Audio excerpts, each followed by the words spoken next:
Hello student, welcome to only study zone. देखिए, हम लोगों का जो अभी टॉपिक चल रहा है वो हमारा चल रहा है किसान आंदोलन। हमने सबसे पहले बिजूलिया किसान आंदोलन के बारे में पढ़ा था। उसके बाद में हमारा नेक्स्ट टॉपिक है बेंगू किसान आंदोलन। देखिए स्टूडेंट, ये जो टॉपिक्स है ये ऑल एग्ज़ाम्स इंपॉर्टेंट है। आप कोई सा भी कंपटीशन एग्ज़ाम्स दो, किसान आंदोलन से रिलेटेड क्वेश्चन आपसे पूछे ही जाते हैं। देखिए बेंगू किसान आंदोलन, इसके अंदर देखिए कि बेंगू किसान आंदोलन जो था वो बिजूलिया किसान आंदोलन की ही देन थी। मतलब एक बिजूलिया किसान आंदोलन एक ऐसा आंदोलन हुआ था, उसके बाद में सभी किसानों के अंदर की भावना जागृत हो गई कि जो ठिकानेदार उनका शोषण कर रहे हैं कैसे हम उनका विरोध करें। तो ये जो बेंगू किसान आंदोलन था ये बिजूलिया किसान आंदोलन की ही देन थी। बिजूलिया किसान आंदोलन से प्रेरित होकर जो बेंगू के किसान थे उन्होंने भी क्या करा कि बेंगू के किसानों ने भी क्या करा, जो अत्यधिक लाग बाग बैट बेगार व लगान के विरोध में एक आंदोलन करने का निर्णय लिया। मतलब बेंगू के किसान आंदोलन के अंदर भी एक ये भावना पनप गई कि हमें भी है ना, मतलब ये जो जमींदार लोग हमारा शोषण कर रहे हैं, ये जो हमसे बिना बाग जो लगान लेते हैं उसके विरोध में हमें भी आंदोलन करना है। तो देखिए सबसे इंपॉर्टेंट लाइन, सबसे इंपॉर्टेंट क्वेश्चन वो यहीं से फ्रेम होता है कि जो बेंगू किसान आंदोलन की शुरुआत हुई थी वो कहाँ हुई थी। वो 1921 के अंदर हुई थी, मेनाल भीलवाड़ा के भैरवकुंड नामक स्थान से हुई थी। देखिए सबसे इम्पॉर्टेंट क्वेश्चन है कि जो बेंगू किसान आंदोलन का जो ईयर होता है वो इम्पॉर्टेंट है। एक तो 1921 है और इसकी जो शुरुआत हुई थी वो हुई थी मेनाल भीलवाड़ा के अंदर हुई थी। ठीक है, इस आंदोलन का नेतृत्व किसने किया था? इस आंदोलन का नेतृत्व करने वाले श्री राम नारायण चौधरी ने किया था। कि बेंगू किसान आंदोलन का जो नेतृत्व था वो किया था राम नारायण चौधरी ने किया था। बेंगू भी मेवाड़ रियासत का प्रथम श्रेणी का ठिकाना था। वर्तमान में बेंगू कहाँ पड़ता है? ये पड़ता है चित्तौड़गढ़ जिले के अंदर स्थित होता है। ठीक है, इसके अंदर दो लाइंस जो है वो सबसे इंपॉर्टेंट है। एक तो इस आंदोलन की शुरुआत कौन से ईयर में हुई थी और उसका नेतृत्व किसने किया था? तो इसका नेतृत्व किया था राम नारायण चौधरी ने किया था। और ये बेंगू जो है वो वर्तमान में कहाँ पड़ता है? ये हमारा पड़ता है चित्तौड़गढ़ जिले के अंदर। बेंगू किसानों ने अपनी जागीरदार के विरुद्ध आंदोलन शुरू किया था। वही बात है कि जिस तरह बिजूलिया किसान आंदोलन हुआ था कि जो जागीरदार लोग थे वो उनसे लगान लेते थे, उनसे टैक्स लेते थे, उस कारण उन्होंने आंदोलन शुरू किया था। उसी प्रकार बेंगू किसानों ने भी क्या करा, अपने जागीरदारों के विरुद्ध एक आंदोलन शुरू करा था, क्योंकि वो उनसे बहुत ज़्यादा उन्होंने उनका इतना शोषण किया था कि वो बस अब है ना बिजूलिया किसान आंदोलन की तरह वो अपने जागीरदारों पर आवाज़ उठाना चाहते थे। तो ठाकुर अनूप सिंह के द्वारा लगान में वृद्धि किए जाने के विरोध में आंदोलन किया था। देखिए बेंगू किसान आंदोलन क्यों किया था कि वहाँ पर एक ठाकुर था, अनूप सिंह था, उसने क्या करा था, लगान में बहुत ज़्यादा वृद्धि कर दी थी। उसके विरोध में उन्होंने ये आंदोलन किया था। और बेंगू आंदोलन जो था वो इसमें सबसे इम्पॉर्टेंट लाइन कि किसने किया था, ये किया था कि जो धाकड़ जाति के किसान थे उनके द्वारा किया गया था। कि बेंगू किसान आंदोलन किसके द्वारा, कई बार ये एग्जाम में पूछा जाता है कि बेंगू किसान आंदोलन किसके द्वारा किया गया था, तो इसका आंसर आएगा धाकड़ जाति के लोगों द्वारा किया गया था। नेक्स्ट आता है, किसानों ने श्री राम नारायण चौधरी के नेतृत्व में निर्णय किया। देखिए इसका जो बेंगू किसान आंदोलन है इसका नेतृत्व किसने किया था? राम नारायण चौधरी ने। तो राम नारायण चौधरी के नेतृत्व में क्या निर्णय लिया किसानों ने कि फसल का, देखिए जो बेंगू किसान आंदोलन था वो श्री राम नारायण चौधरी के नेतृत्व में हुआ था। और हमने पढ़ाई था कि जो फसल के ऊपर क्या होता था, जब भी फसल होती थी तो किसान लोग इतनी मेहनत करते थे, लेकिन उन जो जागीरदार लोग थे वो उनको उनकी मेहनत का फल नहीं देते थे, बल्कि उनके ऊपर और अत्यधिक लगान लगा के और उनका जो भी पैसा होता था वो खुद रख लेते थे। तो उन्होंने कहा था कि फसल का कोता नहीं कराया जाएगा, सरकारी कार्यालय और अदालतों का बहिष्कार किया जाएगा। मई 1921 में बेंगू ठिकानों के कर्मचारियों ने चांदखेड़ी नामक स्थान पर सभा में किसानों पर अमानुषिक व्यवहार किया।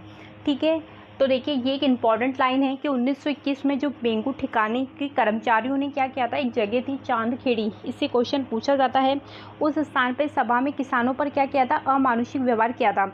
2 वर्षों का संघर्ष हुआ और 1923 के अंदर, देखिए यहाँ से रिलेटेड क्वेश्चन आता है कि 2 वर्षों के संघर्ष के बाद में 1923 में बेंगू के किसान और जो ठाकुर अनूप सिंह थे उनके मध्य एक समझौता हो गया, जिसको बोल्शेविक समझौते की संज्ञा दी गई। ये बहुत ही इंपॉर्टेंट क्वेश्चन है कि 2 वर्षों के संघर्ष के बाद में, मैं वापस रिपीट कर देती हूँ कि 2 वर्ष का संघर्ष हुआ था, इसके बाद में ठाकुर अनूप सिंह और किसानों के मध्य एक समझौता हुआ था जिसे बोल्शेविक समझौता कहते हैं। कई बार एग्जाम में क्वेश्चन पूछा जाता है कि बोल्शेविक समझौता किसे कहा जाता है, तो आप आंसर देंगे ठाकुर अनूप सिंह और किसान के मध्य जो समझौता 1923 में हुआ था उसे बोल्शेविक समझौता कहा जाता है। बेंगू किसान आंदोलन का नेतृत्व किसने किया था? श्री राम नारायण चौधरी ने किया था। इस आंदोलन के लिए ट्रेंच आयोग का गठन किया गया था। लेकिन ट्रेंच आयोग ने क्या करा, बिना जांच के ही रिपोर्ट पेश कर दी। इस ट्रेंच आयोग का किसानों ने बहिष्कार किया था। देखिए, इस आंदोलन के लिए ट्रेंच आयोग का भी गठन किया था, लेकिन ट्रेंच आयोग ने क्या करा, कोई जाँच नहीं करी और अपनी रिपोर्ट दे दी। तो किसान लोग इससे संतुष्ट नहीं थे। 1923 में पारसोली कहाँ पड़ता है, भीलवाड़ा, वहाँ पे ठाकुर अनूप सिंह ने किसानों की मांगों को स्वीकार कर लिया था। बाद में अनूप सिंह थे, उन्होंने क्या करा था भाई, किसानों की जो भी मांगे थी उनको स्वीकार कर लिया था। 13 जुलाई 1923 में, देखिए ये एक बहुत ही इंपॉर्टेंट घटना है, ये आप बहुत अच्छे से सुनिएगा कि 13 जुलाई 1923 में किसानों ने स्थिति की पुनः समीक्षा के लिए गोविंदपुरा गांव में एक आम सभा का आयोजन किया गया था। देखिए ये डेट बहुत अच्छे से याद रखिएगा, 13 जुलाई 1923। इसमें क्या हुआ था, किसानों की जो स्थिति थी भाई, क्या हुआ क्या नहीं हुआ, कैसे समझौता हुआ, कैसे समझौते को स्वीकार किया गया, उसकी पुनः समीक्षा के लिए एक गाँव था जिसका नाम था गोविंदपुरा गाँव, वहाँ पर एक आम सभा का आयोजन किया गया था। कि फिर क्या हुआ था, इस अहिंसक आम सभा पर क्या हुआ था, 13 जुलाई 1923 को जो ट्रेंच था उसके आदेश अनुसार क्या करा था, लाठीचार्ज करके गोलियां चलाई गई थी। मतलब इतना भयंकर था यह। 1923 को क्या हुआ था, ट्रेंच के आदेश अनुसार लाठीचार्ज करके गोलियां चलाई गई। इस गोलीबारी के अंदर 2 जो किसान थे वो शहीद हो गए थे। उनका नाम क्या था, रूपा जी और कृपा जी नामक 2 किसान इसमें शहीद हो गए थे। इस अमानवीय कृत्य की निंदा राष्ट्रीय स्तर पे हुई। इस घटना के बाद इस आंदोलन का नेतृत्व किसने संभाला था, विजय सिंह पथिक जी ने स्वयं संभाला था। देखिए ये चीज़ ध्यान रखना, ये बहुत ही इंपॉर्टेंट है कि 13 जुलाई 1923 को जो था वो गोविंदपुरा गांव के अंदर एक सभा हुई थी, जिसमें ये सभा में ये डिसाइड करना था भाई किसानों की क्या स्थिति है, उसकी समीक्षा करनी थी। तो इसके अंदर क्या किसानों ने भाग लिया था। तो इसमें क्या था, जो ट्रेंच था, ट्रेंच के आदेश अनुसार वहाँ पे गोलियां चलाई गई थी और उसमें रूपा जी कृपा जी नामक 2 जो किसान थे वो शहीद हो गए थे। में इस आंदोलन का नेतृत्व जो था वो विजय सिंह पथिक ने संभाला। जब उन्होंने देखा कि इतनी भयंकर ये घटना हो चुकी है, किसानों के साथ इस तरीके से अत्याचार हो रहा है, तो बेंगू किसान आंदोलन का नेतृत्व किसने लिया था, फिर विजय सिंह पथिक ने लिया था।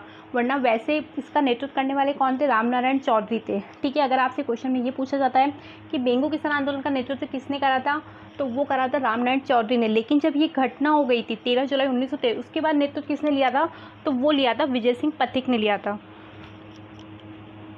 आंदोलन के कारण बन रहे दबाव के फलस्वरूप बंदोबस्त व्यवस्था लागू करके लगान की दरें कम कर दी गई थी और अधिकांश लगान जो थी वो वापस ले ली गई थी। बेगार प्रथा को भी समाप्त कर दिया था।